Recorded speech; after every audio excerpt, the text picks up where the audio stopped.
today marks the 84th anniversary of the attack on Pearl Harbor.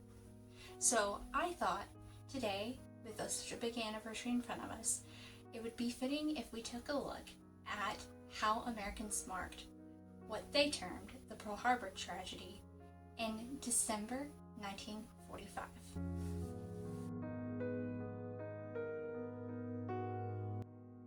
Hey there, beautiful YouTube. Welcome back to Vintagely Yours. I'm Chloe Jean, vintage enthusiast, World War II reenactor, and YouTuber.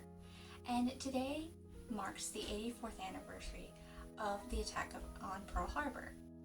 84 years ago, the forces of the Japanese Imperial Navy attacked and pretty much destroyed Battleship Row, which was in Hawaii and was where the US Navy kept the majority of the Pacific Fleet.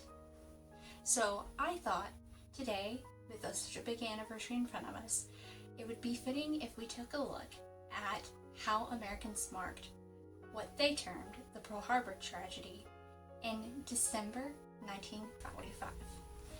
Reading my resources, which I will pop down in our description box if anyone wants to read along, I discovered a lot of events that sold war bonds to commemorate Pearl Harbor Day. I came across a movie theater that had two options for admission: buy a war bond or a ticket, and they were calling it Free Movie Day. There was also a lot of controversy about who was responsible for Pearl Harbor in the newspapers, and I also came across an event that was co-hosted by the US Navy and the Cuban government.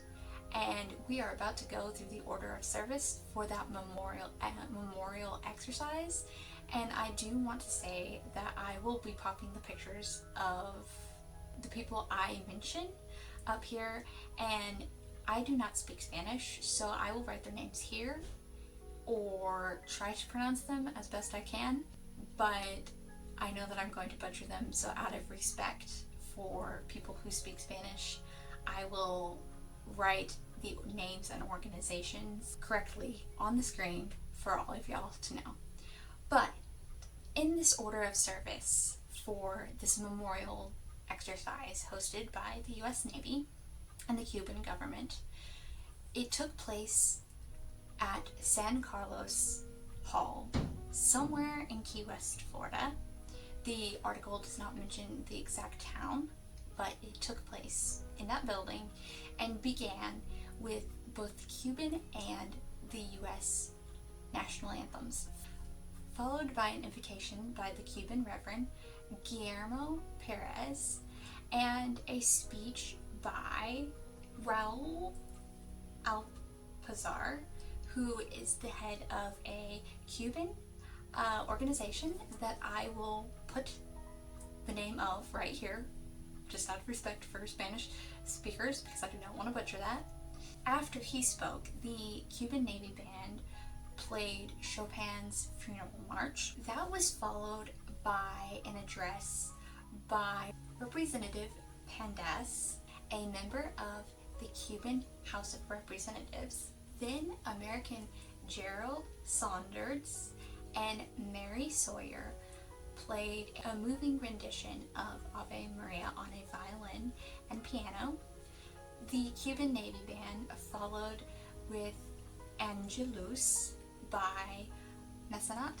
Then American Naval Captain R.B. Goldman also addressed the crowd. The Cuban Navy Band followed with a rendition of Weifel's Preludo. The final speech was given by Cuban Dr. Manuel Riviero Satin. The memorial exercise finished out with a procession and chorus led by the Cuban Navy Band and completely finished with a benediction by American Reverend C.T. House. I thought this was a very interesting look into how Americans commemorated Pearl Harbor in the 1900s. I hope you've found this video helpful. thank you so much for stopping by, and I will see y'all in my next video, which will be a fun one. Bye!